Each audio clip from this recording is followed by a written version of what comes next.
Ndagusuhuje nguhaye n'ikaze kuri channel ya Isaac. Iyi niyo channel yacu official cyangwa se niho tubarizwa. Tugiye kurebera hamwe inyamaswa 10 z'inkazi zihitana abantu benshi ku isi. Hano ku isi hano dutuye hariho ibinyabuzima byinshi.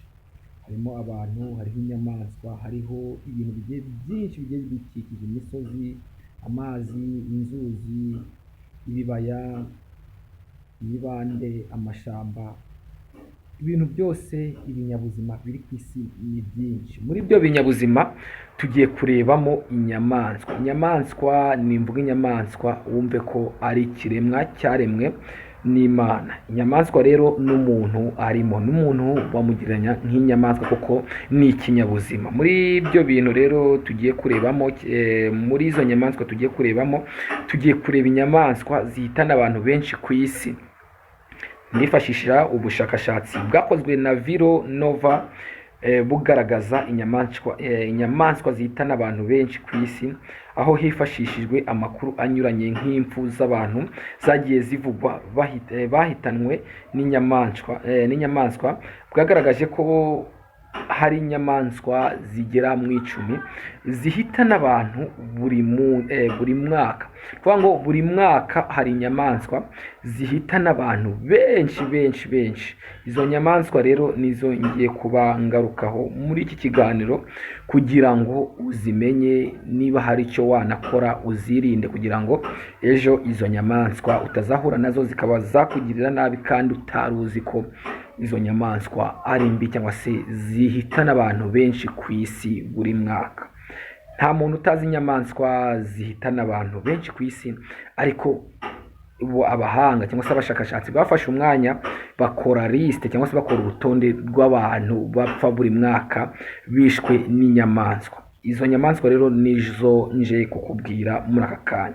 Ndahera ku nyamaswa ku 10 manuka kugeza ngeze ku nyamaswa iza ku mwanya wa mbere. Turahera ku mwanya wa 10 rero. Ku mwanya wa 10 inyamaswa 10 mu nyamaswa 10 zihitana abantu benshi ku isi ni inyamaswa bita imbogo.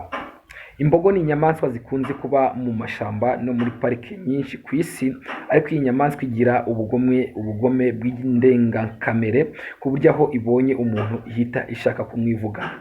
Imbogo mu mwaka zihitana abantu babarirwa muri 200. Imbogo niyo iza ku mwanya wa 10 mu nyamaswa zihitana abantu benshi kuko ngo ku mwaka ngo ihitana abantu 200. Ku mwanya wa 9 hakaza intare. Izi ziboneka muri parike cyane ndetse zikunze kuba ahantu harinzwe ku buryo zitasagararira abantu.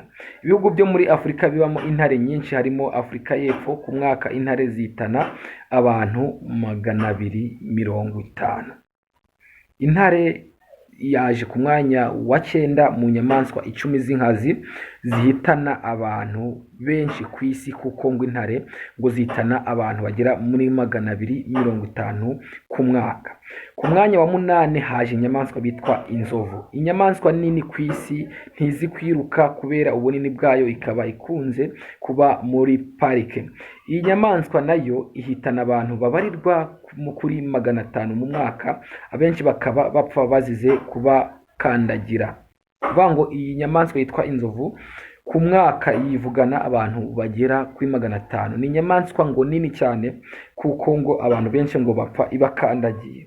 Ni ukuvuga ko iyi nyamaswa nayo niyo kwirinda, iri mu nyamaswa 10 zihitana abantu benshi buri mwaka ku isi, ikaba hitana abantu bagera kuri 500. Inzovu yaje ku mwanya wa 8 muri izo nyamaswa zica abantu benshi buri mwaka. Ku mwanya wa 7 haje inyamaswa bita ingona. Iyi nyamaswa iba mu mazi, ikunze guhitana abantu benshi bajya koga mu mazi y'inzuzi n'ibiyaga zibamo. Iyi nyamaswa mu mwaka ihitana abantu babarirwa hagati y'1500 na 2500.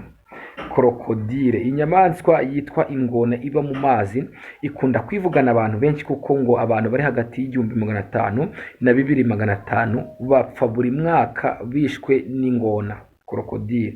Ingona ibarizwa mu mazi. Niba rero mukunda gusoberera gukinira mu mazi cyangwa se gutemberera mu mazi mu kwishimisha, mu koga, mu kuroba, mwarya muri Menge kuko ingona ntituye kandi yaje mu nyamaswa 10 zihitana abantu benshi buri mwaka. Ku mwanya wa gatandatu rero haza inyamaswa bita imvubu. Iyi nyamaswa nayo yibera mu mazi, ntikunda kwiyenza cyane nk'ingona, ariko nayo igira abo ihitana cyane cyane abayisanga mu mazi, ikaba ihitana abantu babarirwa ku bihumbi 3 buri mwaka. Ingona nayo ni inyamaswa yivugana abantu benshi kuko umubare bashize hanze ngo yivugana abantu ngo bagera ku bihumbi 3 buri mwaka kandi ngo ibarizwa mu mazi. Inama rero abantu bajya mu mazi kenshi mwarya muri Menge kuko iyi ngona nayo imvubu nayo ihitana abantu benshi kuko ibarizwa ngo mu mazi. Iza ku mwanya gatanu rero mu nyamaswa z'inkazi zihitana abantu benshi ku isi buri mwaka niyo bita scorpion. Aka gakoko kabarizwa mu bwoko bw'ibimonyo, kari mu dukoko duto tugira ubukana budasanzwe. Ku isi habarizwa amoko yatwo asaga 1500, muri yo 25 akaba ariyo agira ubukana bwica. Utu dukoko tw'isi duhitana abantu bagera ku bihumbi 5 buri mwaka. Agakoko ka scorpion rero, ubukoko bwa scorpion rero nubwo kwitonderwa kuko umubare bwica buri mwaka ni bwica abantu benshi 5,000 buri mwaka. Ikindi kiza ku mwanya wa 4 mu nyamaswa z'inkazi 10 zica abantu benshi buri mwaka nicyo bita inzoka. Inzoka benshi bayita umwanzi w'umuntu kuko aho ibonye umuntu hose ihita ishaka kumurya. Iyi nyamaswa ibarizwa mu bwoko bw'ibikururanda, ihitana ubuzima bw'abantu babarirwa ku bihumbi 50 buri mwaka. Inzoka yo nagatangaza, ibihumbi 50 by'abantu bicwa n'inzoka buri mwaka, kandi ubu n'ubushakashatsi bwakozwe n'abahanga kuvuga ko inzoka ari yo kwitonderwa cyangwa se kugendera kure kuko yibasira cyangwa se yivugana abantu benshi buri mwaka. Ku mwanya wa gatatu mu nyamaswa 10 zica abantu ku isi kandi zikaba n'inyamaswa twakwita ko ari iz'inkazi, ni inyamaswa bita isazi yatsetse fly. Isazi yatsetse, ubu bwoko bw'amasazi atera indwara y'umusinziro ku bantu, bubarizwa mu mashamba yo kuri koma y'isi Equateur mu gace kazwi nka tropical. Indwara ituruka ku kurumwana y'amasazi ihitana abantu babarirwa mu bihumbi 500 cyane cyane ku mugabane wa Afurika. Turagowe rwose. Ibihumbi 500 by'abantu ku mugabane wa Afurika bishobora gupfa byishwe n'isazi yatsetse. Isazi yatsetse ni isazi rwose ihitana umubare munini. Ku mwanya wa 2 rero mu nyamaswa 10 zihitana abantu benshi ku isi buri mwaka, ku mwanya wa 2 haje icyo bita umubu utera agakoko ka malaria. Malaria rwose, uyu mubu bita Anopheles, umubu w'ingore witwa Anopheles utera agakoko ka malaria. Uyu mubu ufite ubukana bukomeye dore ko indwara utera malaria iri ku isonga mu ndwara zihitana benshi ku isi. Abantu basaga miliyoni ku isi yose bitaba Imana buri mwaka bazize malaria iterwa n'uyu mubu. Murumva ko malaria ari icyorezo cyangwa se n'indwara mbi cyane kuko ihitana abantu barenga miliyoni ku mwaka.